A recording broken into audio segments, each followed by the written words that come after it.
जय श्री राम। क्या है बच्चों? जय श्री राम। चलो क्वेश्चन नंबर 9। माधव, राधा और गोपी 1/2, 1/3 और 1/6 के प्रमाण में लाभ हानि बांटने वाले साझेदार है। देखो यहाँ पे भाग के स्वरूप में हमको प्रमाण दिया है। चलो इसको अनुपात में बदलते हैं।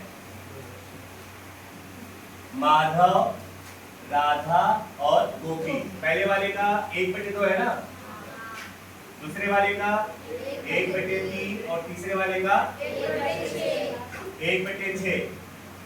अब अगर हमको अनुपात में लिखना है ना तो सब का हर क्या होना चाहिए? समान। इसके नीचे 6 है, इसके नीचे भी 6 होना चाहिए और इसके नीचे भी 6 होना चाहिए। तो यहाँ पे 6 करने के लिए 2 का गुणा कर दो, ऊपर भी 2 का गुणा करना पड़ेगा। यहाँ पे 3 का गुणा कर दो तो ऊपर भी 3 का गुणा करना पड़ेगा। मतलब 3/6 अनुपाते 2/6 अनुपाते 1/6। सबका हर समान हो गया। अब हम लोग अनुपात लिख सकते हैं। तो यहाँ पर पुराना प्रमाण जो है वो हो जाएगा 3/2/1। ये हो गया माधव, राधा और गोपी। ठीक है। तो लाभ हानि का प्रमाण इसमें हमें जरा अलग तरीके से दिया हुआ था। अब उसके बाद 31/3/16 के दिन उनकी पेड़ी की पक्की तलपट निम्नानुसार आपको दी गई है। पक्की तलपट के नीचे देखो आप, राधा तारीख 1/4/2016 से साझेदार के रूप में से निवृत्त हुई है। राधा निवृत्त हो रही है। तो राधा पहले नंबर पे है कि दूसरे नंबर पे कि तीसरे नंबर पे, आपको अच्छे से ध्यान से देख लेना है। राधा कौन से नंबर पे है? Second number. मतलब ये बीच वाली जो साझेदार है, पार्टनर, वो क्या हो रही है? निवृत्त हो रही है। बराबर। तो चालू साझेदार कौन कौन हुए? माधव और गोपी, ये लोग अभी चालू है और राधा निवृत्त हो गई। चलो समायोजन ठीक कर लेते हैं। पेटेंट की कीमत 20% तक घटानी है तो पेटेंट पर टिक करो नंबर 1 पेन दो। पेटेंट पे 1 नंबर टिक कर लो। उसके बाद मकान पर 1 नंबर टिक कर लो। मकान पे भी 1 ही नंबर आएगा। कारीगर मुआवजा अनामत की जिम्मेदारी 30,000 निश्चित की गई है। तो कारीगर मुआवजा अनामत दिख रहा है ना, उस पे टिक करो नंबर 2। देनदार पे नंबर 3। बस बाकी सारी चीजें वैसे रहने दो।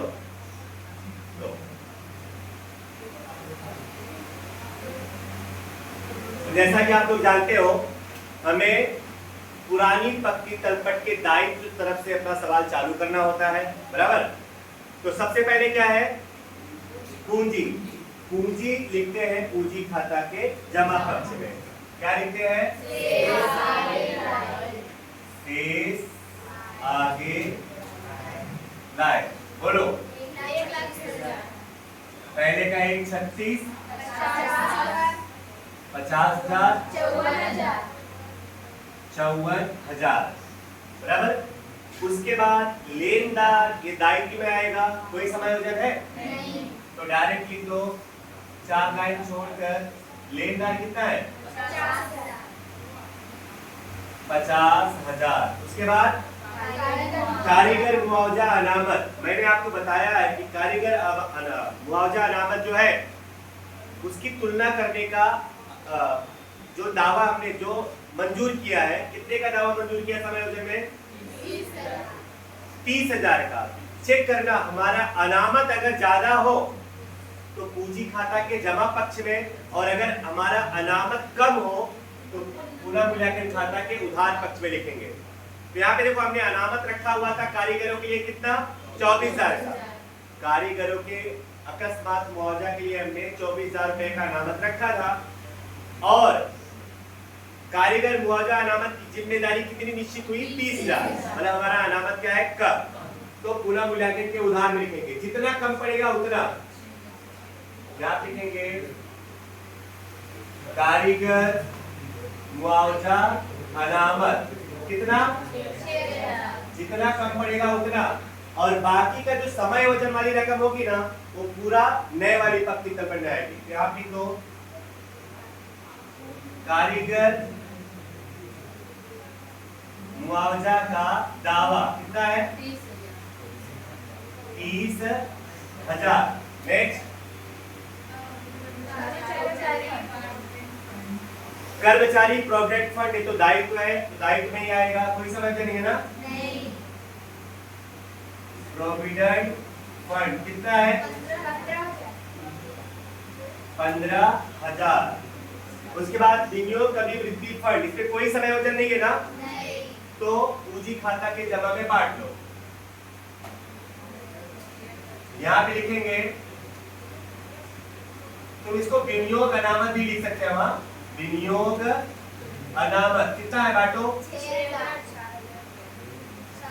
6,000, 4,000, पुराने प्रमाण में बांटते हैं ना?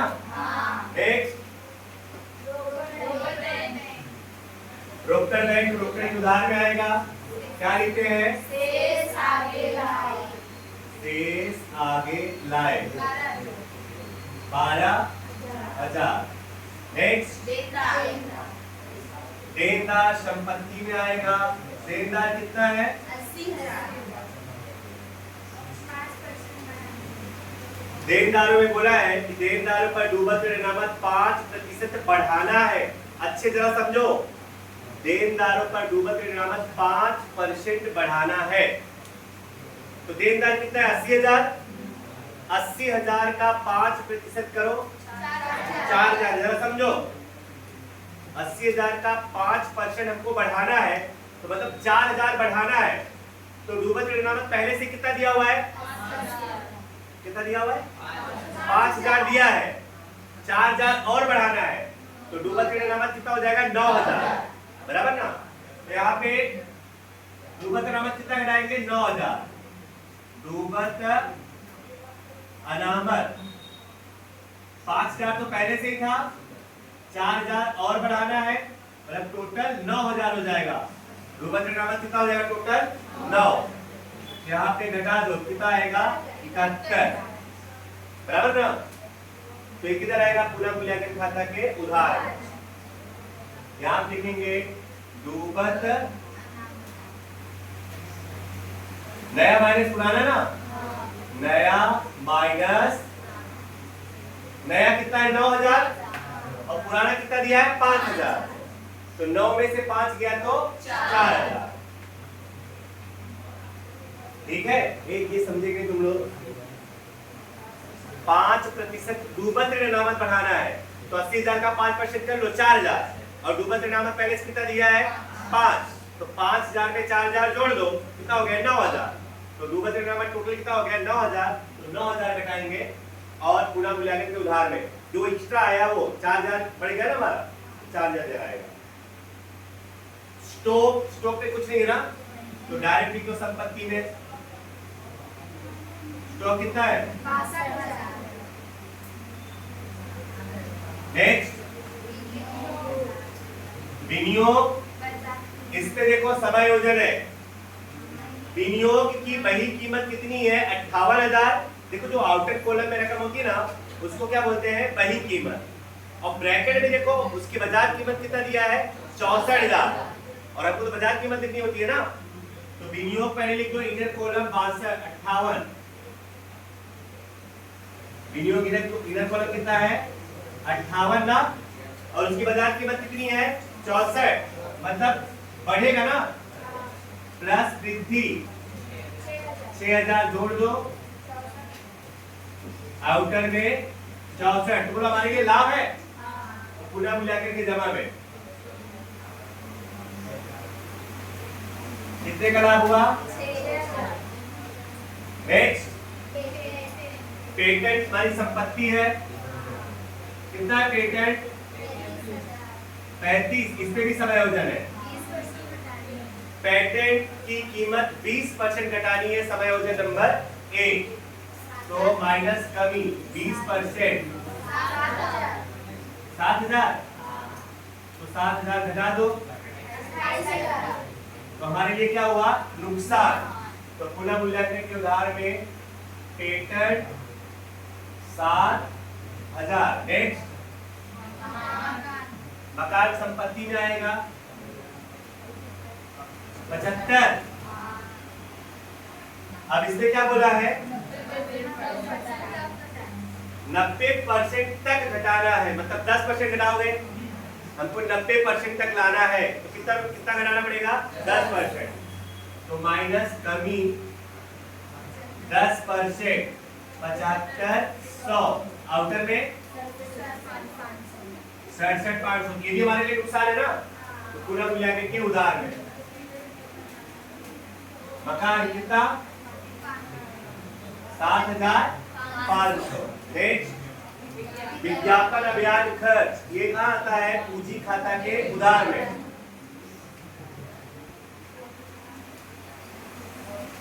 विज्ञापन अभियान खर्च कितना बोला है, बांटना है ना, बोलो 12,000, 8,000,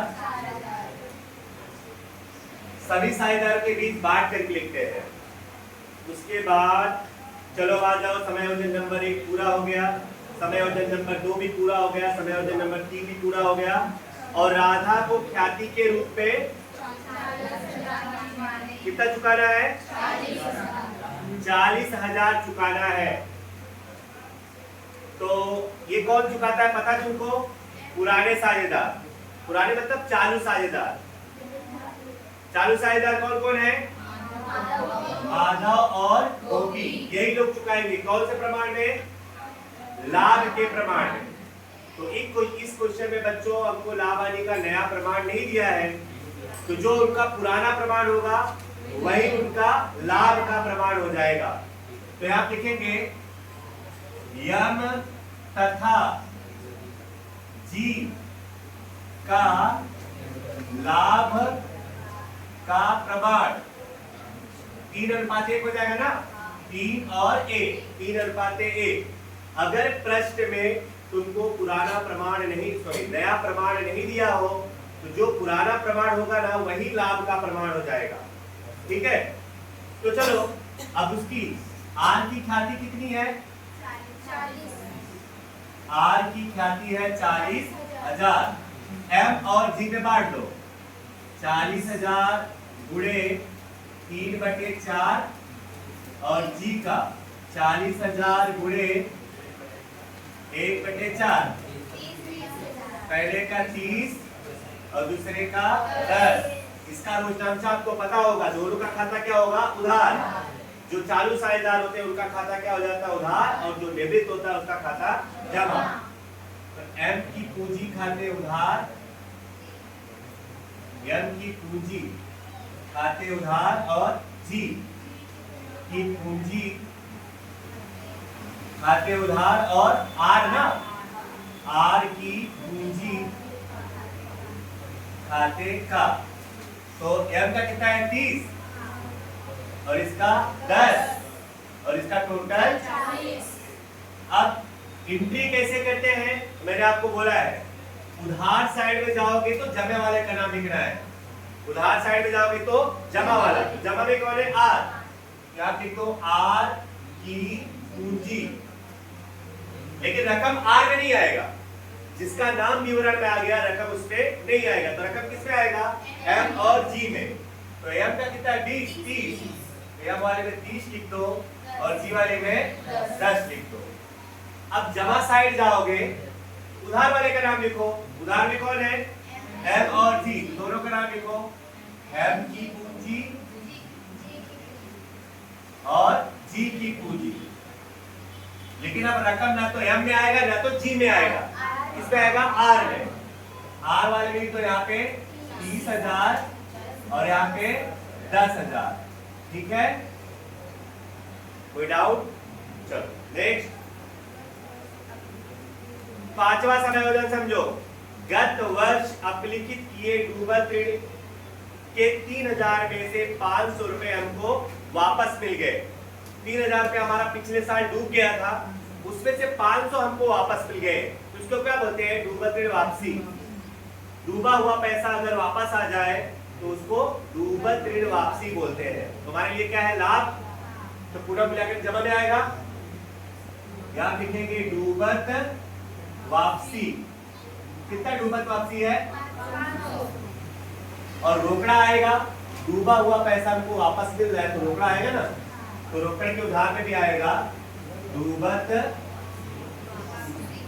कितना वापस हो गया 500, बराबर 3000 की कोई एंट्री नहीं होगी, 3000 तो पहले से डूबा हुआ है, उसमें से हमको कितने वापस मिल गए 500, जितना वापस मिला उतनी की एंट्री होगी। रोकड़ा आएगा, इसलिए रोकड़ के उधार में लिखेंगे डूबत वापसी, और वो हमारे लिए क्या है लाभ, इसलिए पूरा मूल्यांकन के जमा में लिखेंगे डूबत वापसी। देख अब कल मैंने तुमको बताया था और लिखवाया था अच्छे तरीके से कि अगर निवृत्त साझेदार को उसकी लेनी रकम रोकड़ में चुकाई जाए तो कहां लिखते हैं, पूंजी खाता के उधार में और रोकड़ खाता के जमा पक्ष में। कल मैंने लिखवाया था अगर निवृत्त साझेदार को उसकी लेनी रकम में से कुछ भी पैसा चुकाओ रोकड़ा में तो कहां लिखोगे, पूंजी खाता के उधार में और रोकड़ खाता के जमा में। पूंजी खाता के उधार में देखो मैंने लिखवाया तो रोकड़ खाते लिखना, तो आप लिख दो रोकड़ खाते कितना चुकाया, लास्ट वाला समय देखो राधा को रुपया 5000 रोकड़ में चुकाने हैं और बाकी के बाद छोड़ो, बाकी का लोन है, ठीक है, तो पहले रोकड़ जो चुकाना है उसको तो लिख लो। यहाँ पे क्या लिखेंगे, रोकड़ खाते किसके खाने में, राधा के खाने में 5000, और इसकी दूसरी एंट्री होगी रोकड़ खाता के जमा पक्ष में, यहाँ पे लिखेंगे आर की पूंजी कितना 5000। चलो अभी उसी में आगे क्या बोला है, और बाकी की रकम 2 समान वार्षिक हफ्ते में 10% ब्याज के साथ चुकाना है। इसका मतलब यह हुआ कि बाकी की जो रकम है हमें बाद में चुकाना है, अभी नहीं चुकाना है। इसका मतलब वो क्या हो जाएगा, लोन। बाकी की रकम जो हो गई लोन हो गई, क्योंकि बाद में हमको 2 समान किस्तों में चुकानी है, मतलब अभी तो नहीं चुकानी है ना, ठीक है, तो बाकी की जो उसकी रकम आएगी उसको क्या बोलेंगे, लोन। सारा समय उधर हो गया। चलो खाता बंद करो। पहले कौन सा खाता बंद होता है, नियम आपको पता ही है, जिस तरफ का टोटल ज्यादा हो वही टोटल, दोनों तरफ किस तरफ का ज्यादा है, बोलो 24,500, इधर भी 24,500 और गैप 18,000, इसको क्या बोलेंगे, हानि, और इसको कहा जाएगा पूंजी खाता में ना, यहाँ पे देंगे पूंजी खाते ब्रैकेट में हानि ना। कौन कौन बांटेगा, माधव, राधा और गोपी, पुराने प्रमाण में ना, बांट लो 9,000, 6,000 बांटे तो आता ना सबको, ये 50, तीसरा चौथा सवाल चल रहा है। और हानि है तो पूंजी खाता के उधार में आएगा, यहाँ पे क्या लिखेंगे, पुनः मूल्यांकन ब्रैकेट में हानि 9,000, 6,000 और 3,000, ठीक है। अब हमें पूंजी खाता बंद करना है तो सबसे पहले निवृत्त साझेदार का खाता बंद किया जाता है। निवृत्ति के चक्कर में जब पूंजी खाता बंद करोगे तो पहले किसका खाता बंद करना होगा, निवृत्त साझेदार का। उसका इंसाफ करने के बाद ही बाकी के जो चालू साझेदार है उनका खाता बंद करते हैं। राधा का जमा साइड में 94,000, उधार में भी 94,000। अब इधर गैप निकालो, जो गैप आएगा उसका लोन 75,000 आया गैप, तो उसका क्या हो गया, लोन। क्या लिख देना बच्चों, लोन खाते, लोन खाते। अब किसकी लोन हो गई, वो आर की। तो कल मैंने आप लोग को डिटेल लिखवाया था कि जो निवृत्त होता है उस साझेदार की जो लोन होती है, लोन, अगर मान लो पैसा नहीं चुका रहे हो तो उसका रकम जो क्या कहलाएगा, लोन। लोन को कहाँ लिखेंगे, एक तो पूंजी के उधार में, वो तो अपने आप गैप से आ जाएगा, और दूसरी एंट्री कहाँ करेंगे उसको, नए पक्की तलपट के दायित्व पक्ष में। यही लिखवाया था मैं, ये आपको याद रखना है। रोकड़ में चुकाओगे तो पूंजी के उधार में लिखोगे रोकड़ खाते और रोकड़ के जमा में, और अगर लोन के रूप में रखोगे, जो जितना पैसा लोन के रूप में रखना है उसके सामने लोन खाता लिख देना है, और नए पक्की तलपट को लिखनी है। किसका लोन, आर की लोन, कितना रुपया 75,000। निवृत्त साझेदार की पूरी स्टोरी खत्म। अब चालू साझेदारों का खाता बंद करो। तो पहले माधव का टोटल बोलो। 1,42,000। इधर भी 1,00,000 गए, 91,000 गए पाया। उसका जब आप टोटल करो 56, इधर भी 56 गए 39,000। इसको क्या बोलेंगे? शेष आगे ले गए। और ये पूंजी इधर आ जाएगा ना, शेष आगे ले गए। बट यहाँ पे अब किसका किसका नाम आएगा? केवल माधव और गोपी। राधा तो गई। 91,000 और टोटल बोलो 1,30,000। ठीक है बच्चों, चलो रोकड़ खाता बंद करो। उधार में 12,500, 12,500 इधर भी 12,500 गए 7,500। शेष आगे ले गए। यहां लिखेंगे ना रोकड़ शेष नए पक्की तलपट में। रोकड़ शेष कितना? 75,100। चलो पक्की तलपट का टोटल करो दोनों तरफ।